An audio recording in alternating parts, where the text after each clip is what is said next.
India as a global player really is a Vishwaguru of the world. And then the question of India's involvement as a leader in the global south, as a G20 presidency, I think that we hope that India would be involved and engaged into global issues and challenges.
In Ukraine, and will you invite Prime Minister Modi to visit the human assistance? Of course, I briefed the Deputy Minister about the military situation, which is quite difficult, and the reality where Ukrainians live when 10,000 of Ukrainians have been killed. These are civilians. When the civilian infrastructure is being damaged and broken and by the missiles attacks. So I think it was an important conversation, and we hope that our political dialogue will be much more intensified. And I also invited the Deputy Minister to pay his visit in Kiev for the political consultations that we are supposed to have. He's there. My president will also do so in case if the phone conversation will take place, and we request this phone conversation.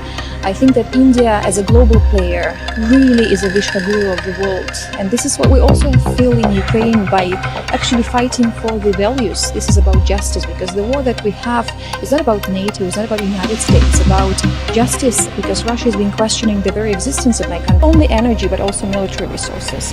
Because what we see in my country, when you are dependent from Russia, they will always use this blackmail instrument. So I think that India should be pragmatic in diversing the energy resources, in diversing military contracts, in diversing political interaction, and we feel that there is an extraordinary time that we live in. And as my president, Volodymyr Zelenskyy, says, extraordinary times need extraordinary decisions. So, of course, Prime Minister Modi, with his 3D policy of democracy, dialogue, and to my knowledge, it's diversity.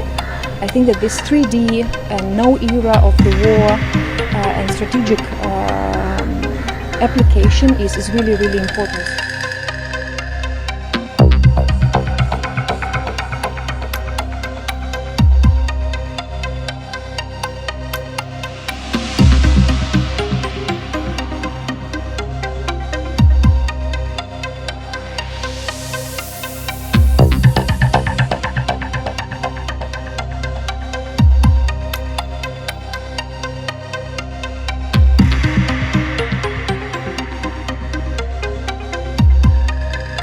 I also feel that we have this arbitrary, by promoting these values of justice, of peace, as your Prime Minister in Samarkand said, that it's not an era of war.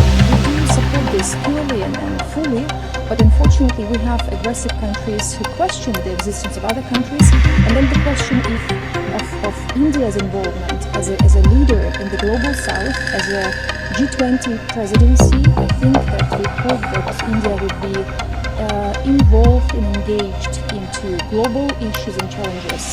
Dream, but then the basis of any spiritual teaching is justice. Without justice, we will not move forward.